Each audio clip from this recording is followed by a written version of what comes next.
Chapter 1 cell phone द्वारा knockout. भाई, क्या माँ मर गई है? लगभग 2 या 3 साल का एक छोटा पतला लड़का लगभग 4 साल के दूसरे लड़के को खींच रहा था। उसका छोटा चेहरा भ्रम से भरा हुआ था। माँ ने 2 दिनों से दरवाजा नहीं खोला था और इस दौरान वे अपने दादा दादी के घर पर खाना खा रहे थे। दोनों बच्चों ने मरम्मत वाले कपड़े पहने थे। मुझे नहीं पता। बड़े लड़के ने आखिरकार अपनी माँ के शयन कक्ष के दरवाजे के पास जाने का साहस जुटाया। एक बार खटखटाया, फिर जल्दी से अपने भाई को छिपने के लिए दूर खींच लिया। उनकी उज्ज्वल आंखें उस दरवाजे पर टिकी थीं, किसी के बाहर आने का इंतजार कर रही थीं। लेकिन क्या उन्हें भी इस बात का डर था कि अगर कोई बाहर आ गया तो मार पड़ेगी? लेकिन काफी देर तक इंतजार करने के बाद भी उस दरवाजे से कोई हलचल नहीं हुई। भाई, मुझे भूख लगी है।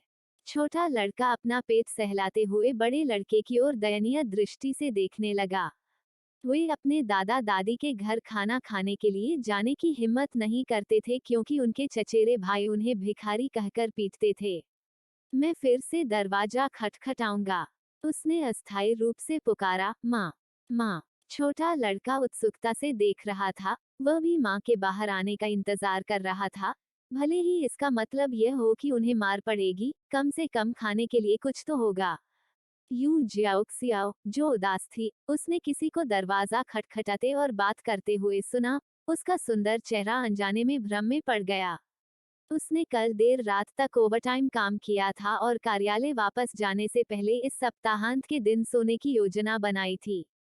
उसके दरवाजे पर कौन दस्तक दे सकता है? अपनी आंखें खोले बिना वह अपना स्मार्टफोन देखने के लिए आगे बढ़ी। सोच रही थी कि क्या समय हुआ है। लेकिन जैसे ही उसने देखा कि दोपहर हो चुकी है, वह चौंक गई।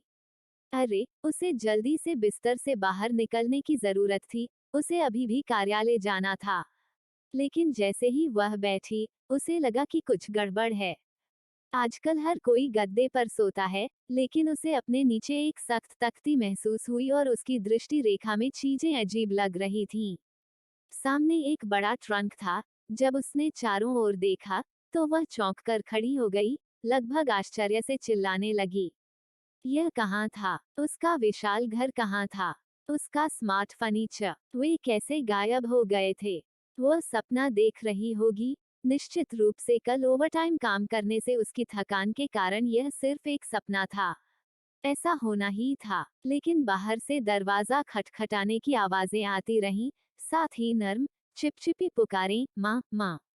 यूं जियाओ इस सदमे से उबर नहीं पाई थी कि वह यहाँ क्यों थी। जब उसने बाहर से आवाजें सुनी, उसका मन लगभग असमंजस में धूम्रपान कर रहा था। माँ, वह कब बन गई थी एक माँ? और यह बिना दर्द के लग रहा था।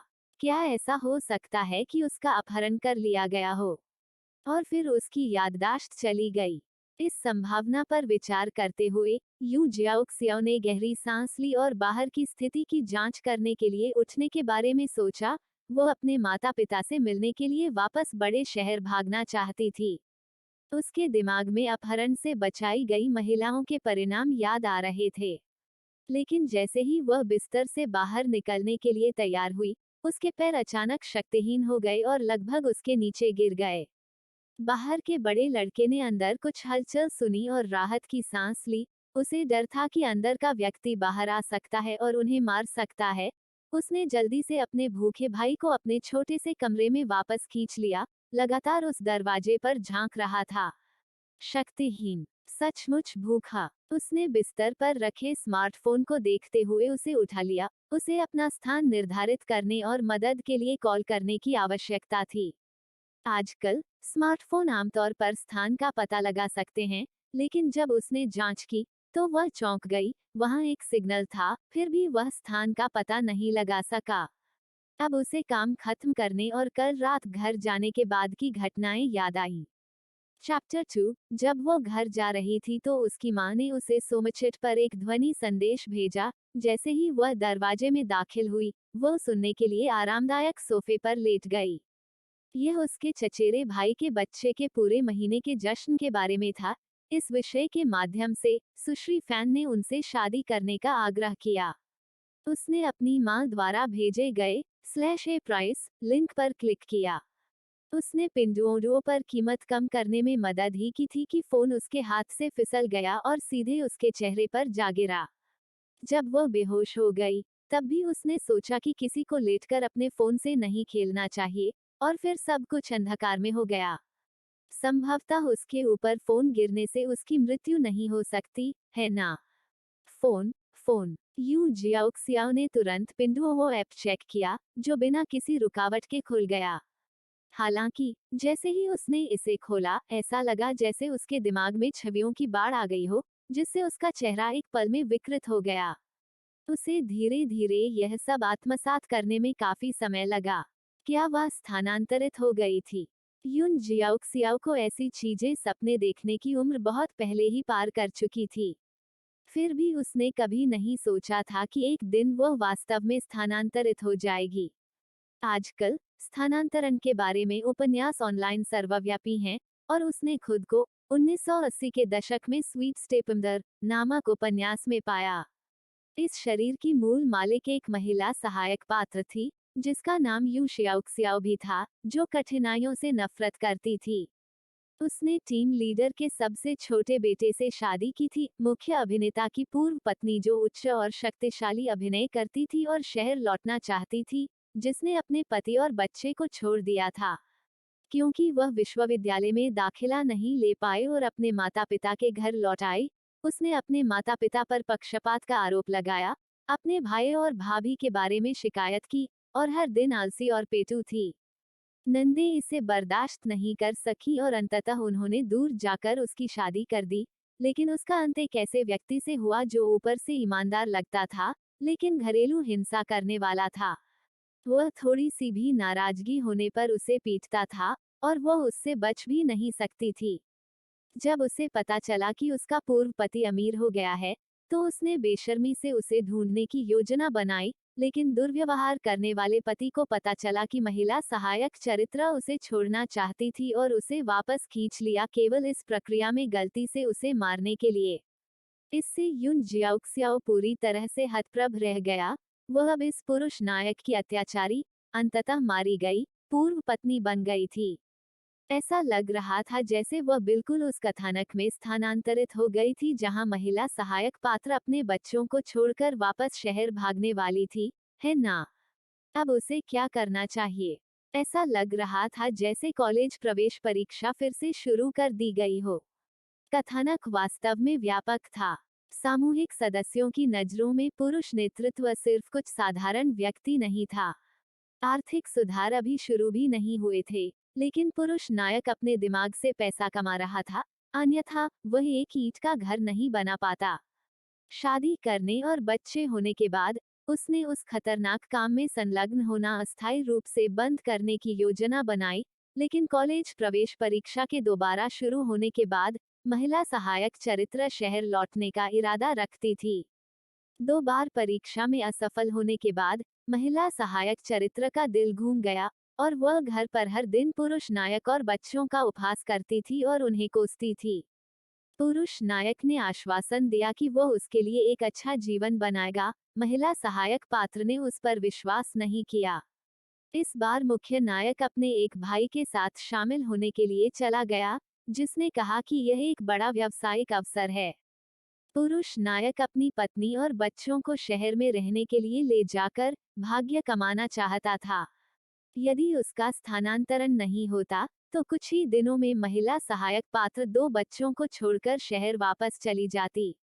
उनके चले जाने के कारण छोटे बच्चे को तेज बुखार हो गया और वह आंशिक रूप से बहरा हो गया।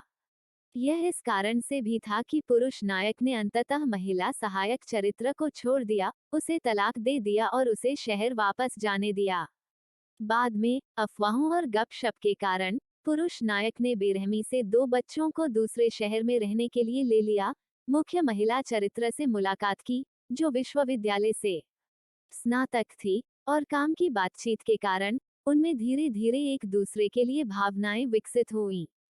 मेन फीमेल लीड ने मेल लीड को एक अनमोल बेटी भी दी, और 5 लोगों का परिवार पुरुष के 3 पुरुषों के साथ बेहद खुशी से रहता था। लीड का परिवार मुख्य महिला पात्र और उसकी बेटी पर अत्यधिक स्नेह करता है। अब वो महिला सहायक पात्र बन गई थी। कथानक से बचने के लिए महिला सहायक चरित्र के 2 बच्चों की अच्छी देखभाल करने के लिए फिर पुरुष नायक के वापस आने पर तलाक के मामले पर चर्चा करें। आखिरकार male lead main female character से संबंधित था। चैप्टर 3 हर करंट गोल्डन फिंगर, उसकी वर्तमान सुनहरी उंगली। यह महसूस करने के बाद यून जियाओक्सियाओ ने राहत की सांस ली। उसकी नजर वापस अपने फोन पर पड़ी। यह फोन उसके साथ समय यात्रा क्यों कर रहा था? क्या यह अब उसकी गोल्डन फिंगर थी? क्या वह इससे खरीदारी कर सकती थी? यू जियाओक्सियाओ ने इसे आजमाने का फैसला किया क्योंकि वह अब बहुत भूखी थी। क्या उसे परीक्षण करने के लिए पहले एक रोटी खरीदनी चाहिए? वो 21वीं सदी से थी, जहां भुगतान बैंक कार्ड से जुड़े कुछ ऐप्स के माध्यम से किया जाता था। उन्होंने 211 विश्वविद्यालय से स्नातक की उपाधि प्राप्त की थी, एक जूनियर स्टाफ सदस्य के रूप में शुरुआत की थी और अंततः निदेशक बन गईं। हालांकि उस अवधि के दौरान उन्होंने किसी को डेट नहीं किया था।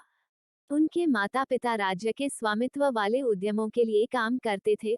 उनकी मां, सुश्री फैन, पहले ही सेवानिवृत्त हो चुकी थीं और उनके पिता कुछ वर्षों में सेवानिवृत्त हो जाएंगे।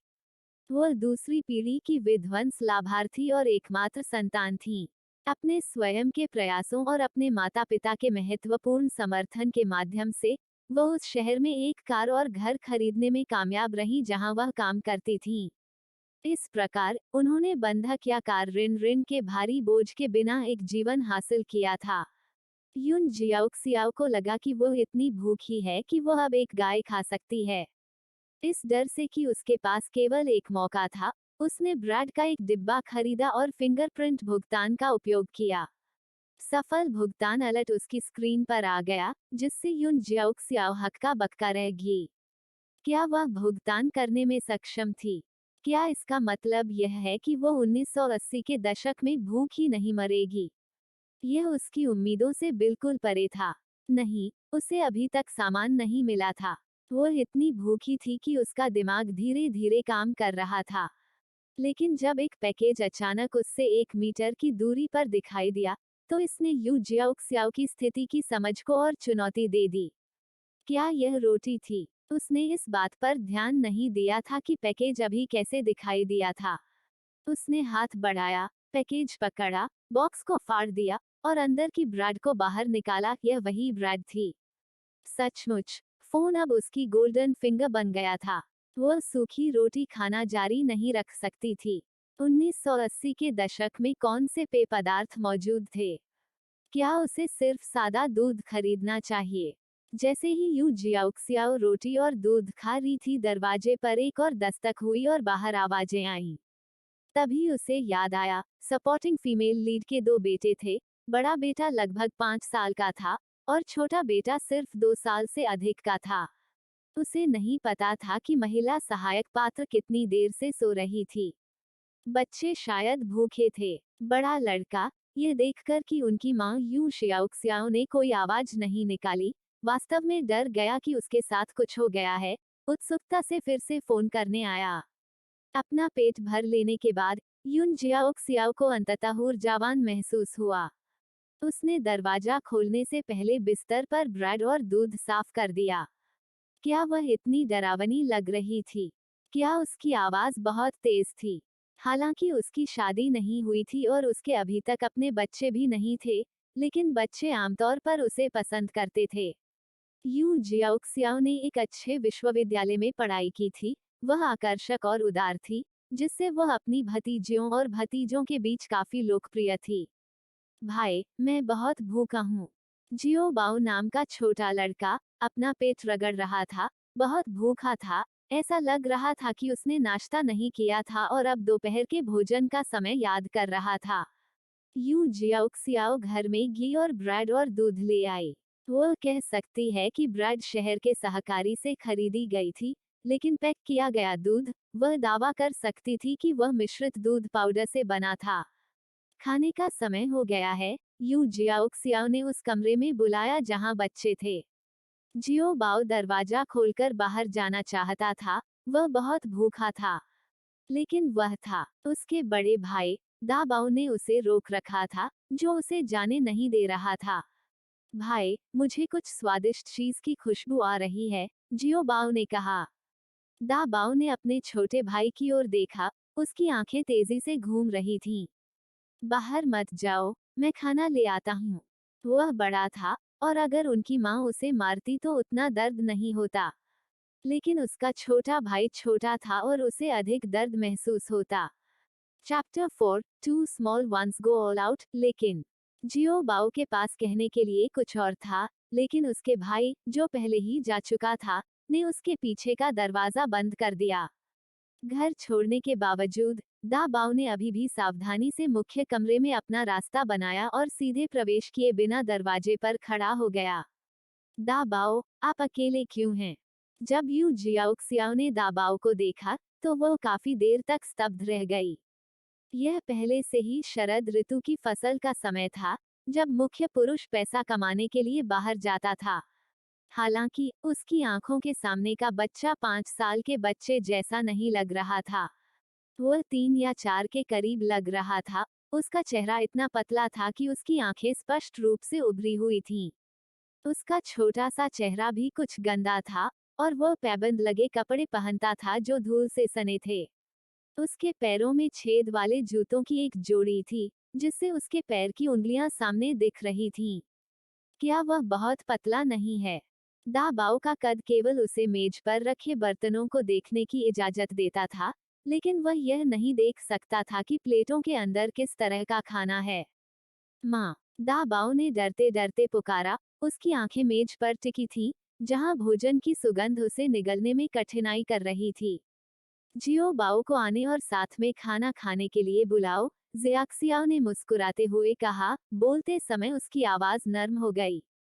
क्या दा बाओ अपने भाई को बुलाना नहीं चाहते? लेकिन अपनी माँ को देखकर मुस्कुराते हुए, उससे इतने धीरे से बात करते हुए, वो लंबे समय से इतनी कोमल नहीं थी। जब उनके पिता घर पर होते थे, तब भी वे भोजन कर सकते थे, लेकिन जब वह दूर होते थे, तो कभी कभी उनकी माँ खाना भी नहीं बनाती थी।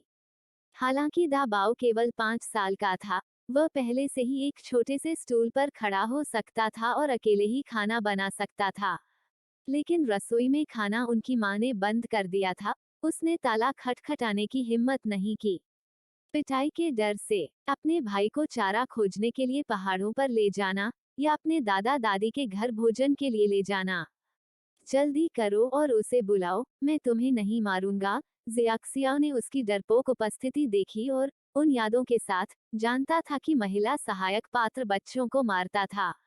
इससे बच्चा सहज रूप से उसके प्रति सावधान और भयभीत हो गया। मारा नहीं। दा बाओ असमंजस में था कि वह अपने भाई को बुलाए या नहीं। अगर उसने जियो बाओ को भोजन के लिए नहीं बुलाया, तो उसे डर था कि उसकी माँ बाद में खाना बंद कर देगी, और फिर वे पूरे दिन भूखे रहेंगे। मैं जियो बाओ को बुलाने जाऊंगा। दा बाओ ने अपना निचला होंठ काटा, अपने भाई को बुलाने के लिए घूमा, यह तर्क देते हुए कि अगर ऐसा हुआ तो वह जियो बाओ की पिटाई कर सकता है। दा बाओ की हरकतें काफी तेज थीं, जो जियो बाओ को मुख्य कमरे की ओर ले गईं। सियाओक्सियाओ ने जियो बाओ को भी देखा, जो 2 साल का बच्चा लग रहा था, इतना पतला कि उसका सिर उसके छोटे शरीर के लिए बहुत बड़ा लग रहा था।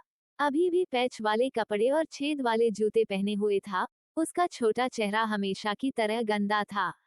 वो उन्हें खाने के लिए आने से पहले अपने हाथ धोने के लिए कहना चाहती थी, लेकिन इससे पहले कि दोनों मेज के पास आते, उनके पेट जोर जोर से गड़गड़ाने लगे। माँ, जियो बाओ विशेष रूप से यू जियाओक्सियाओ से डरता था। कॉलेज प्रवेश परीक्षा की बहाली से पहले महिला सहायक चरित्र अभी भी एक गुणी माँ थी, लेकिन बहाली के बाद और परीक्षा में असफल होने पर वो बदल गई। आओ और अभी खाओ, बस थोड़ा सा काम चलाओ। जियाओक्सियाओ ने गहरी सांस ली। उसे कुछ हद तक राहत महसूस हुई। महिला सहायक पात्र गंदा नहीं था, घर अभी भी काफी साफ था। लेकिन जब वे स्टूल पर चढ़े, तो उन्होंने छोटे कटोरे में दूध देखा, जिससे दूधिया सुगंध आ रही थी। दोनों बच्चे हताश थे, मार खाने और भरपेट खाने के बीच फंसे हुए थे। उन्होंने पहले खाने और बाद में परिणामों से निपटने का फैसला किया। जब उन्होंने दूध का पहला घूंट लिया, तो उसका स्वाद बहुत सुगंधित था, और दूसरे घूंट के साथ दूध का स्वाद और भी अधिक बढ़ गया। दा बाओ ने पहले माल्टेड दूध का स्वाद चखा था। जियो बाओ के जन्म के समय उनके पिता ने पाउडर वाला दूध खरीदा था और दा बाओ ने इसे अपने भाई के साथ आजमाया था। Chapter 5 she became the female supporting character. वह महिला सहायक पात्र बनी। यह एक अंडे का केक है, आप इसे दूध के एक घूंट के साथ ऐसे ही खा सकते हैं।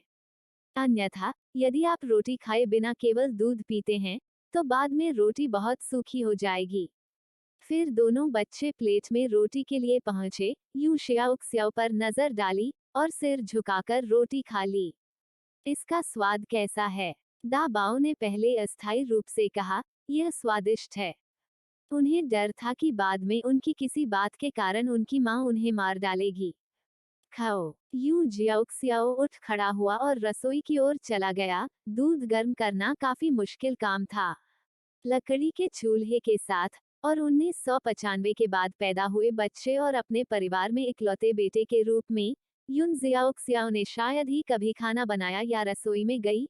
लकड़ी के चूल्हे पर खाना बनाना तो दूर की बात है, उसका अनुभव केवल प्राकृतिक गैस स्टोव के साथ था, सिवाय लकड़ी की आग पर पकाया चिकन खाने के।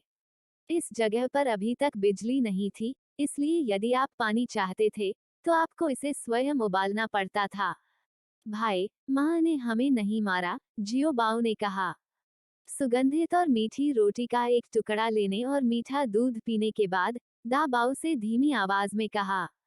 यहाँ तक कि दा बाओ को भी लगा कि उनकी माँ आज अजीब व्यवहार कर रही है। वो उन्हें इतने स्वादिष्ट अंडे के केक क्यों देगी और उन्हें माल्टेड दूध भी पीने देगी? कितना अजीब है। हो, क्या ऐसा हो सकता है कि उनकी माँ उन्हें छोड़कर शहर लौटने की योजना बना रही हो? इससे पहले एक चाची ने उनसे कहा था, तुम्हारी माँ शहर वापस जा रही है, वो अब तुम्हें नहीं चाहती। चलो जल्दी करो और खाना खाओ। दा बाओ ने उन विचारों को अभी के लिए अलग रखते हुए कहा। उनके पिता घर पर नहीं थे। उनके घर से कुछ ही दूरी पर एक आधे ईंट और खपरल वाले घर में, एक अधेड़ उम्र की महिला जो लगभग 50 साल की लग रही थी, सोच रही थी कि उसके दो छोटे पोते खाना खाने क्यों नहीं आए। और उसने बहू को भी नहीं देखा था। क्या कुछ हो सकता था? वो अब शांत नहीं बैठ सकती थी। उसने दरवाजा बंद किया और देखने चली गई कि क्या हो रहा है। वह जानती थी कि उसकी बहू शहर वापस जाना चाहती थी। यह दा बाओ की दादी थी, टीम लीडर की पत्नी।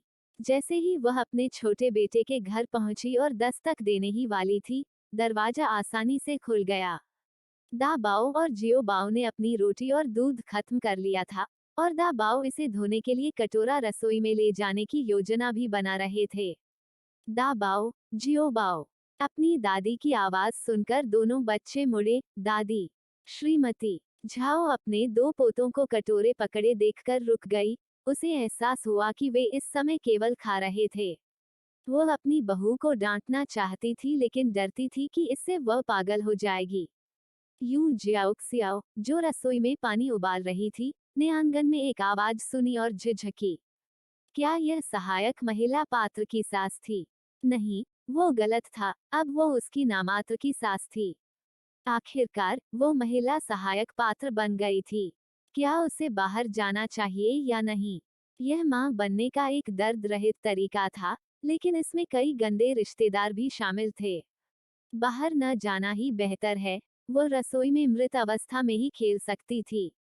दादी, मुझे कटोरा रसोई में ले जाने दो, दा बाओ ने नए साहस के साथ कहा। उनकी दादी के मौजूद होने पर उनकी मां उन्हें मारने की हिम्मत नहीं कर पाती।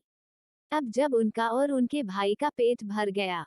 आगे बढ़ो। श्रीमती झाओ ने फिर रसोई की ओर देखा, जहां कोई हल्का सा दिखाई दे रहा था, निश्चित रूप से उनकी बहू। श्रीमती झाओ ने जियो बाओ के छोटे हाथों और चेहरे पर गंदगी को देखते हुए उसका हाथ पकड़ लिया, लेकिन उस पर एक मीठी गंध थी। क्या उसने दोनों भाइयों के लिए माल्टेड दूध बनाया था? जैसे ही दा बाओ ने कटोरा काउंटरटॉप पर रखा, वह रसोई से बाहर चला गया। उसे डर था कि कहीं आग की देखभाल कर रहा यून जियाओक्सियाओ उसे पीट न दे। यू जियाओक्सियाओ का मुंह जोर से हिल गया। वो महिला सहायक पात्र नहीं थी। वह बिना वजह बच्चों को नहीं मारती थी। जब तक कि वे असहनीय बच्चे न हों। आपने दोपहर के भोजन में क्या खाया? दा बाव के आते ही श्रीमती झाओ ने पूछा। शरद ऋतु की फसल के बाद छोटा बेटा बाहर चला गया था और झाओ परिवार में शादी के बाद से बहू ने शायद ही कभी खेतों में काम किया हो। Chapter 6 the female supporting character fights. सहायक महिला पात्र लड़ती है। दूध पाउडर, अंडे का केक। क्या? खाना नहीं बनाना, तले हुए व्यंजन नहीं। दूध पाउडर, अंडा केक। दादी, अंडे का केक बहुत स्वादिष्ट है, मेरा पेट भर गया है। जियो बाओ ने अपने छोटे पेट को थपथपाते हुए कहा, संतुष्ट और अब भूख नहीं है। यह अच्छा है। अगर आपकी माँ आपके लिए खाना नहीं बनाती है, तो दादी के घर आएं। श्रीमती झाओ ने लंबे समय तक रुकने की हिम्मत नहीं की, उसे डर था कि उसकी बहू परेशानी खड़ी कर देगी। उसे अभी भी व्यस्त होने के लिए घर जाना था। ठीक है। दा बाओ ने यह नहीं बताया कि उनके चचेरे भाइयों ने उन्हें कमाने के लिए कहा था, नहीं तो उन्हें फिर से पीटा जाएगा। दादी जा रही हैं। जब शिक्षित युवा यून अपने सबसे छोटे बेटे से शादी करना चाहता था, तो वह अनिच्छुक थी, लेकिन वह इतना जिद्दी था, पूरे दिन इधर उधर घूमता रहता था और उसे पहचानना मुश्किल था। और उसके सबसे छोटे बेटे ने भी उससे शादी करने पर जोर दिया। रसोई में युन शियाक्सियाओ ने पानी उबाला, उसमें एक बोतल भरी, फिर अधिक पानी गर्म करना शुरू कर दिया, स्नान करने और दोनों बच्चों के बाल धोने की योजना बनाई, जिसने उसे गंदा कर दिया, जिससे वह नाराज हो गई। दा बाओ, जियो बाओ, नहाने के लिए यहाँ आओ। दोनों बच्चों ने श्रीमती झाओ को दूर भेज दिया और खेलने के लिए चुपचाप बाहर निकलने की कोशिश कर रहे थे। तभी अचानक उन्होंने अपनी माँ को उन्हें नहाने के लिए बुलाते हुए सुना। वे काफी देर तक वहां नहीं गए। हम गंदे नहीं हैं, यह दावा करते हुए कि वे गंदे नहीं थे। दा बाओ ने अपने छोटे हाथों को देखा और फिर अपने भाई के छोटे हाथों और चेहरे को देखा। उसकी आंखें कई बार झपकी। वे बहुत गंदे थे। जल्दी करो, यू जियाओक्सियाओ ने अचानक आवाज उठाई। उसके शब्दों ने दोनों बच्चों के दिलों में डर पैदा कर दिया।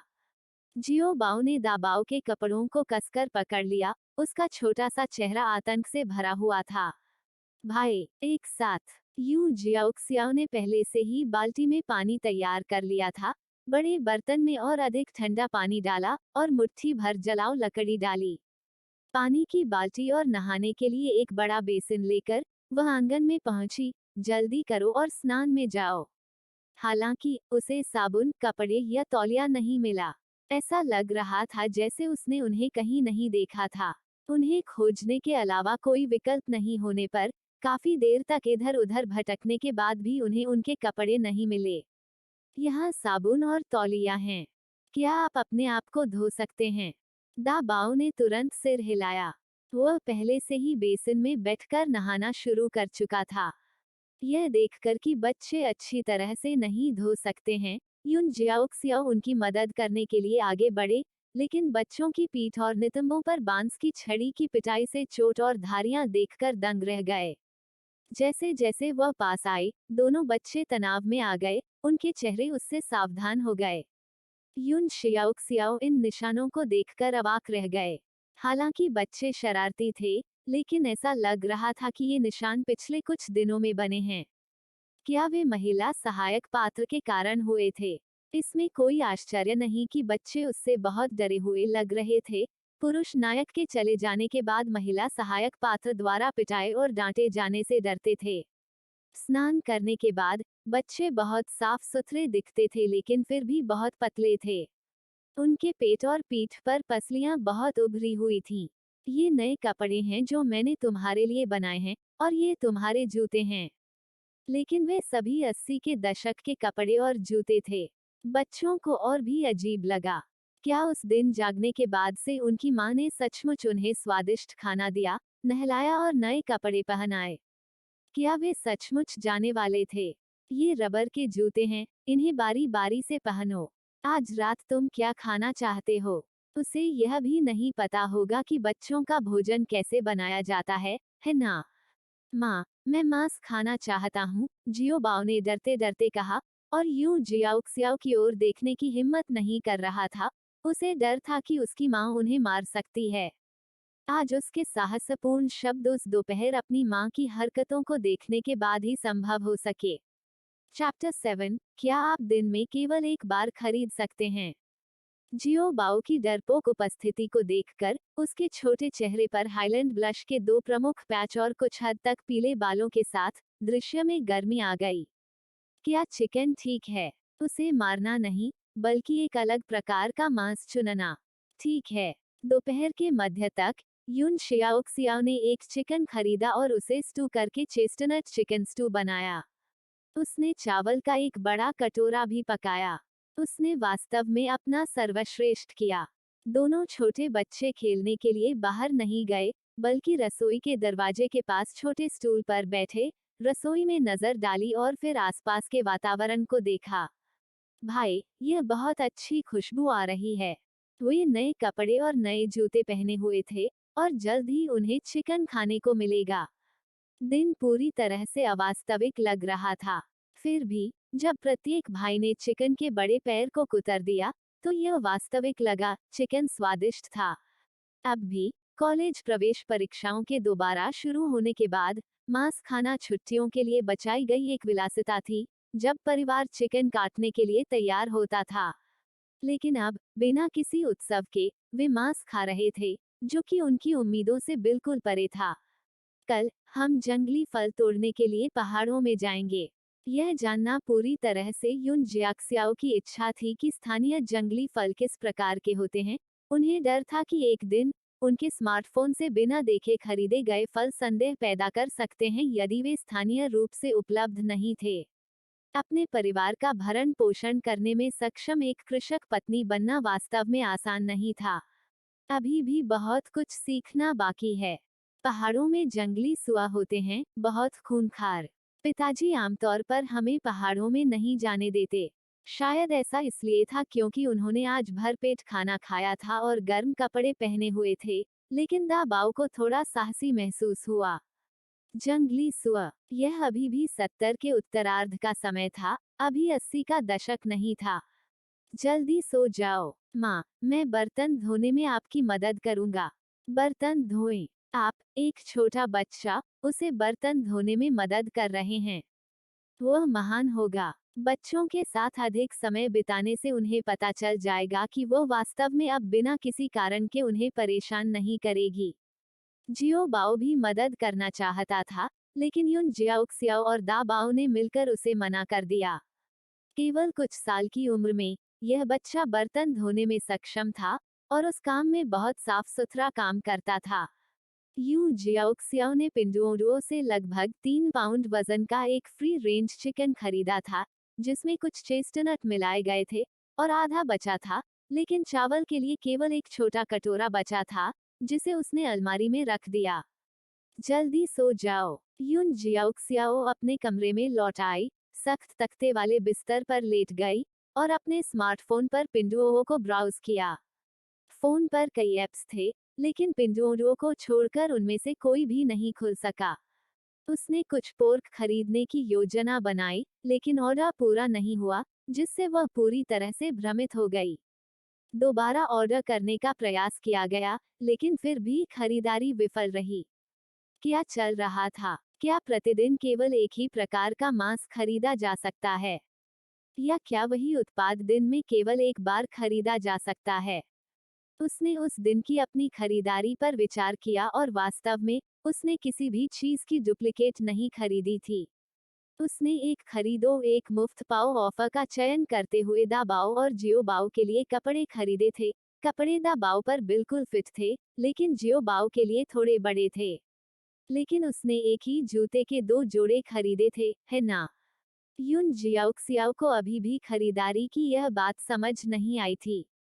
उसने जल्दी से एक सोलर चार्जर खरीदा क्योंकि अगर उसके फोन की बैटरी खत्म हो गई, तो वह कुछ भी नहीं खरीद पाएगी। वह सफलतापूर्वक अपने लिए 2 सेट कपड़े खरीदने में सफल रही। इससे उसे आश्चर्य हुआ, क्या समान वस्तुओं को खरीदने के लिए समय की कोई बाध्यता हो सकती है? यह स्पष्ट नहीं था। उसने बनियान शैली में अंडरवियर के 2 सेट खरीदे। फिर उसने एक ही बार में सारे कपड़े धो दिए। पिछली महिला सहायक किरदार के अंडरगारमेंट्स पहनना नहीं चाहती थी। टूथब्रश और अंडरवियर निजी वस्तुएं हैं। उसने बच्चों के कपड़े धोने का भी अवसर लिया। यू जियाओक्सियाओ बच्चों को देखने गई, खिड़की से झांक कर देखा कि वे पहले ही सो चुके थे। अगले दिन वो मुर्गे की बांग से जल्दी उठ गई। चैप्टर 8, जीवन चाहे कितना भी कठिन क्यों ना हो, अपने आप पर बहुत अधिक कठोर मत बनो, और चाहे यह कितना भी मधुर क्यों ना हो, अपने बच्चों को खराब मत करो। वह जाग गई और हिलने डुलने का मन नहीं कर रही थी, लेकिन जब वह आखिरकार बैठी, तो उसे एहसास हुआ कि उसने अपने कपड़े वापस नहीं पहने हैं। वह महिला सहायक पात्र थी। वह महिला सहायक पात्र थी। नाश्ता बनाने का समय हो गया। अंडे के लिए उबला हुआ पानी, प्रत्येक व्यक्ति के लिए एक, और कुछ दूध भी गर्म किया। बचे हुए चिकन और चेस्टनट स्टू और कल के चावल को गर्म किया। मम्मी, दोनों छोटे बच्चों ने पहले ही अपने कपड़े पहन लिए थे। एक 5 साल का, बाकी 3, वे खुद कपड़े पहन सकते हैं। दरअसल, ग्रामीण इलाकों के बच्चे जल्दी जिम्मेदारियां उठाने के आदी हैं। जाओ अपने हाथ धो लो, नाश्ता जल्द ही तैयार हो जाएगा। उनमें से प्रत्येक के पास एक कटोरा दूध, एक अंडा, साथ में चिकन और चावल थे। यह कहना सुरक्षित होगा कि यह नाश्ता ग्रामीण सुबह के भोजन के लिए शानदार था। माँ, आप पाउडर वाला दूध अपने लिए रख लें, जियो बाओ, और मुझे इसे पीने की जरूरत नहीं है। यह समाप्त होने वाला है, सब कुछ पीना होगा। यू जियाओक्सियाओ पुरानी पीढ़ी की तरह नहीं थे, जो अपने बच्चों के लिए सभी स्वादिष्ट चीजें बचाते थे। उन्हें खुद पर बहुत कठोर नहीं होना चाहिए, न ही बच्चों के साथ बहुत अधिक उदार होना चाहिए। एक्सपाया का क्या मतलब है? दा बाओ पूरी तरह से भ्रमित थे। वास्तव में, दा बाओ अपने साथियों के बीच काफी बुद्धिमान थे। एक्सपायरी का मतलब है कि इस उत्पाद की एक शेल्फ लाइफ है। समाप्ति तिथि के बाद इसे नहीं खाया जा सकता, क्योंकि इससे पेट में दर्द हो सकता है। इसलिए हमें इसे बर्बाद होने से पहले जल्दी से खाने की जरूरत है। यह स्पष्टीकरण उन दोनों छोटे बच्चों के समझने के लिए काफी स्पष्ट था। उन्हें अब दूध न पीने की आदत नहीं पड़ी।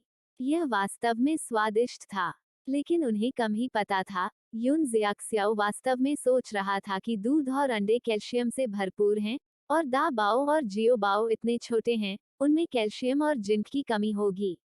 दा बाओ, बाद में, चलो सब्जियां लेने चलें। वह महिला सहायक किरदार थी, और हालांकि उसे उस भूमिका की कुछ यादें थीं, लेकिन वह छोटी मोटी बातें याद नहीं रख पाती थी। ठीक है। दा बाओ और जियो बाओ ने मूल रूप से बाहर जाने से पहले पुराने जूते और कपड़े बदलने की योजना बनाई थी, लेकिन उन्हें पुराने जूते नहीं मिले, केवल पुराने कपड़े मिले। मुझे आश्चर्य है कि क्या वे अभी भी खाने योग्य हैं। क्या अब आलू और बैंगन खाने का समय आ गया है? यू जियाओक्सियाओ को नहीं पता था, और उसने पूछने की हिम्मत नहीं की। डर था कि वह खुद को धोखा दे देगी। मम्मी, दरवाजा बंद कर लो, यू जियाओक्सियाओ ने ओह के साथ जवाब दिया, फिर दरवाजा बंद करने के लिए चाबी की तलाश की। उसे जाने के लिए तैयार होने में थोड़ा समय लगा, और उसे तभी एहसास हुआ कि उसे सब्जियां चुनने के लिए एक टोकरी की जरूरत है जब उसने दाबाओ को एक साथ लाते हुए देखा। उसके जैसा वयस्क एक बच्चे जितना समझदार नहीं था। माँ, वे बाहर कुछ ही कदम चले थे कि एक बच्चे ने दाबाओ और जियोबाओ के नए कपड़े और जूते देखे और तुरंत चिल्लाया, दाबाओ, जियोबाओ, क्या आपकी माँ ने आपके लिए नए कपड़े बनाए? दाबाओ तुरंत डींगे हाँकने लगे। ये वो जूते हैं जो मेरी माँ ने हमारे लिए बनाए थे, ये बहुत ज्यादा गर्म हैं। जियो बाओ भी चहक उठे। इस दृश्य के कारण युन जियाओक्सियाओ का मुंह कई बार हिल गया। हालांकि, उनकी नज़र कुछ बच्चों पर टिकी, जो छोटे पतलून के साथ पैचअप कपड़े पहनने के अलावा, अपने पतले फ्रेम और गहरे रंग की त्वचा के बावजूद स्ट्रॉ सैंडल भी पहने हुए थे। उनकी उंगलियां मुर्गे के पंजे की तरह टेढ़ी मेढ़ी दिख रही थीं। चैप्टर 9, मेल लीड झाओ टियनली, पुरुष प्रधान झाओ तियानली। अरे, मैं यहीं खड़ा हूँ, और फिर भी आप मेरे बारे में बुरी बातें कर रहे हैं। क्या आपको लगता है कि मैं एक पेड़ या कुछ और हूँ? दा बाओ, जियो बाओ, चलो चलें। जैसे ही दा बाओ बहाने बनाने के लिए तैयार बच्चे की ओर तेजी से देख रहे थे, उनके बगल से एक सौम्य आवाज आई, माँ, चलो चलें। दा बाओ और जियो बाओ खुशी खुशी युन जियाओक्सियाओ के पीछे पीछे चले और संघर्ष स्थल को छोड़ दिया। कुछ बच्चे रह गए, उन्होंने आते हुए आखिरी बच्चे को देखा और फिर एक ही बार में तितर बितर हो गए। हालांकि यह बात तेजी से फैल गई। यह एक छोटा सा गांव था और दोपहर तक कई चीजों की सामान्य जानकारी बनने की जरूरत नहीं थी। दा बाओ और जियो बाओ ने नए कपड़े पहने थे। इस बात से अनजान यू जियाओक्सियाओ और उनके 3 बच्चे अपने घर की ओर चले गए। जहां वे रहते थे उससे ज्यादा दूर नहीं था। माँ, ये हमारी जमीन है। मैं अक्सर अपने भाई को खरपतवार निकालने के लिए यहाँ लाता हूँ। दबाव पहले से ही 5 साल का था लेकिन अभी तक स्कूल नहीं गया था। आजकल बच्चे आमतौर पर 7 या 8 बजे स्कूल जाना शुरू कर देते हैं। काफी अच्छा। जहाँ एक तरफ सब्जियां चुनना आरामदायक था, वहीं दूसरी तरफ यह इतना शांतिपूर्ण नहीं था। तीसरे भाई, हम इस बार बड़ा मुनाफा कमाने जा रहे हैं, एक गहरे रंग के युवक ने अपने बगल में एक अन्य स्वस्थ दिखने वाले सुंदर युवक से बात करते हुए कहा। यह तीसरा भाई पुरुष नायक झाओ तियानले था, जो तीसरा सबसे उम्रदराज व्यक्ति था, जिसकी लंबाई 6 फीट थी। सादे कपड़ों में भी उसे कम नहीं आंका जा सकता था। तीसरा भाई, क्या भाभी अभी भी परेशान कर रही है? एक अन्य युवक ने झाओ तियानले से पूछा। यह आदमी झाओ तियानले के दादा के भाई का पोता झाओ तियानहे था। ईमानदारी से कहूँ तो यह कोई गलती नहीं थी कि तीसरे भाई को पहली नजर में ही उससे प्यार हो गया, क्योंकि भाभी ग्रामीण इलाकों में स्थानांतरित होते ही शिक्षित युवा संस्थान में सबसे सुंदर शिक्षित युवा बन गई। लेकिन यून एजुकेटेड यूथ ने तीसरे भाई से शादी करने के बाद, हालांकि वे परिवार से अलग हो गए, फिर भी वे चारों अपने सामान्य जीवन को काफी सभ्य बनाने में कामयाब रहे। यह बात एक बार कौन जान सकता था। कॉलेज की प्रवेश परीक्षा बहाल हो गई। 2 बार असफल होने पर भाभी तीसरे भाई पर भड़क जाती थी और दोनों भतीजों को डांटती थी। इस शरद ऋतु की फसल के बाद उन्होंने बाहर जाकर पैसे कमाने की योजना बनाई, जो जोखिम भरा भी था। तीसरा भाई एक बार घायल भी हो गया था। वह शहर वापस जाना चाहती है। वह समझ सकता था कि अब वह ग्रामीण इलाकों में नहीं रहना चाहता। शहरी जीवन अधिक सुविधाजनक था। बरसात के दिनों में ग्रामीण इलाकों में बाहर जाना परेशानी भरा था। सर्दियां ठंडी थीं और खरीदारी करना आसान नहीं था।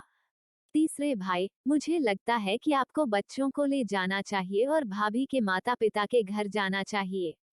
आखिरकार वह ग्रामीण इलाकों में जाने के बाद से वापस नहीं आई है और शायद उसे घर की याद आती है, उस व्यक्ति ने कहा, जो थोड़ा कमजोर था, लगभग 5 फुट 7 इंच का, अपने माता पिता की मृत्यु के बाद अपनी दादी के साथ रहता था और पढ़ाई जारी रखने के लिए पैसे खत्म होने से पहले केवल मिडिल स्कूल तक पहुंचा था, लेकिन वह होशियार था और मुख्य पुरुष सलाहकार फैंग चायांग के रूप में काम करता था। एक बार जब हम सामान का यह बैच बेचते हैं, भाभी के लिए कुछ चीजें खरीदे जिनका उपयोग शहर की लड़कियां उन्हें खुश करने के लिए करती हैं, फैंग चायांग ने आगे कहा। बोलने वाला पहला युवक काउडाली था। उनके दादा अकाल से भागकर कोर में आए थे। उन्होंने एक स्थानीय लड़की से शादी की और यहीं बस गए। झाओ तियानले ने सोचा कि उसे घर छोड़े हुए आधा महीना कैसे हो गया। क्या वह अब भी गुस्से में थी? जब वह लौटता था तो वह उसे खुश करने के लिए और चीजें खरीदता था। लेकिन जब वे अपना माल बेचने के लिए निकले तो उनका सामना ऐसे लोगों से हुआ जो उन्हें चुनौती देना चाहते थे। झाओ तियानले उनकी अधिक संख्या से डरते नहीं थे। समूह ने उनका सामना किया और लड़ाई शुरू हो गई। यह दृश्य पहले भी कई बार हो चुका था। Chapter 10, this idea is quite dangerous. यह आइडिया काफी खतरनाक है। Zhao family village team. Yu Xiaoxiao आलू के पौधों को देख रही थी, जिनकी अस्थायी रूप से कटाई नहीं की जा सकी थी। ऐसा लग रहा था कि आलू पूरी तरह से विकसित नहीं हुए थे। तभी उसने किसी को उसे बुलाते हुए सुना। यह लगभग 20 साल की एक महिला थी। क्या बात है, उसने उस व्यक्ति को नहीं पहचाना। आखिरकार इस पुस्तक में वो महिला सहायक पात्र थी, लेकिन बहुत से लोग केवल अतिरिक्त थे, उनके नाम तक नहीं थे। केवल एक वॉक ऑन भाग होने की बात तो दूर थी। यू जियाओक्सियाओ, क्या तुम शहर वापस नहीं जाना चाहती? शहर वापस जाओ। अगर वो महिला सहायक पात्र होती तो इसका मतलब यह होता कि वह शहर लौटने के विचार से पागलों की तरह ग्रस्त थी। वो लेखक की महिला सहायक पात्र थी। यदि शहर लौटने की उसकी जिद नहीं थी तो मुख्य महिला पात्र किस लिए थी? क्या किताब आगे भी जारी रह सकती है? शिक्षित युवा झांग। दा बाओ ने सीधे यू जियाओक्सियाओ के सामने रोका जैसे ही उसने महिला को बुलाया।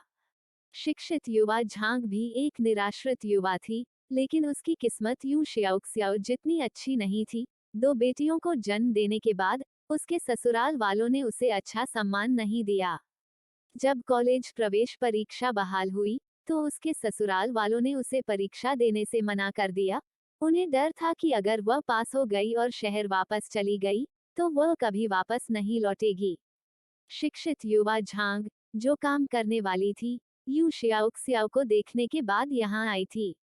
दोनों शिक्षित युवा, लेकिन युन शियाओक्सियाओ ने टीम लीडर के बेटे से शादी की थी और उनके लगातार 2 बेटे थे और उसका पति उसे फील्ड वर्क नहीं करने देता था।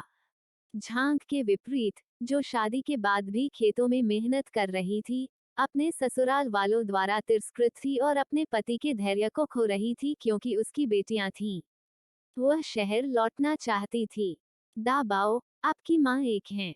शहरी व्यक्ति, और वह अंततः एक दिन शहर लौट आएगी, वह तुम्हें पीछे छोड़ देगी, साधारण दिखने वाले शिक्षित युवा झांग ने कहा।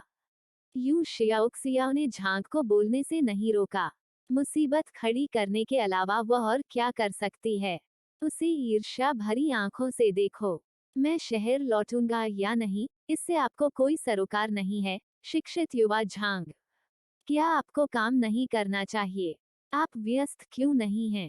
किस लिए यहाँ खड़े हैं? आपने एक ऐसे व्यक्ति को चुना जो आपका भरण पोषण नहीं कर सकता, इसलिए आप अच्छे जीवन का आनंद नहीं ले पाते, और फिर भी आप में दूसरों से ईर्ष्या करने का दुस्साहस है। मुझसे बेहतर स्थिति वाले बहुत सारे लोग हैं, क्या आप उनमें से हर एक के पास जाकर ईर्ष्या करने की योजना बना रहे हैं? क्या मजाक है? वह ठीक इसलिए निर्देशक बन गई थी क्योंकि वह नहीं थी एक धक्का मुक्की। बाहर कोई मां को धमका रहा था। उल्लेख करने की आवश्यकता नहीं है, दा बाओ और जियो बाओ को उनके पिता झाओ तियानलेई ने अच्छी तरह से सिखाया था कि वे अपनी मां यू जियाओक्सियाओ की रक्षा करें।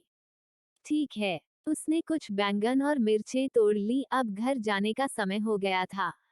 घर बहुत बड़ा नहीं था, बस कुछ दर्जन वर्ग मीटर था। माँ, शिक्षित युवा झांग ने आपको धमकाया है। मैं बाद में जाकर उसकी बेटी को धमकाऊंगा।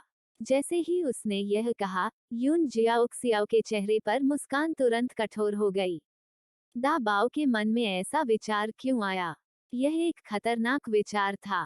कोई जरूरत नहीं, कोई जरूरत नहीं, उसकी बेटी ने मुझे धमकाया नहीं। यू जियाओक्सियाओ ने उनकी ओर देखा। तुम दोनों खेलने जाओ, लेकिन दोपहर के भोजन के लिए जल्दी वापस आना। दा बाओ और जियाओ बाओ बाहर जाकर खेलना चाहते थे, लेकिन उनकी मां सहमत नहीं थी, इसलिए वे रुके और उनके साथ काम किया। ठीक है। यू जियाओक्सियाओ सब्जी की टोकरी घर ले गई और रास्ते में उसे कई ग्रामीण महिलाएं मिली जो उसे अजीब नजरों से देखती थीं। यून जियाओक्सियाओ समझ नहीं पा रही थी कि ऐसा क्यों है, लेकिन वह इस बात के लिए भी आभारी थी कि घर घर से बहुत दूर नहीं था, अन्यथा रास्ते भर घूरे जाने से वह काफी असहज हो जाती। जब वह पास से गुजर रही थी तो उसे चुपचाप देखना और फिर जब वह चली गई तो उसके बारे में कानाफूसी करना उसे अवाक कर गया। अंत में घर वापस आकर उसने बड़ा गेट बंद कर दिया और सब्जी की टोकरी पकड़कर रसोई में चली गई। फिर अपने कमरे में अपने फोन को देखने के लिए चली गई जो चार्ज हो रहा था। एक सौर चार्जर तेजी से उसके फोन को पावर दे रहा था।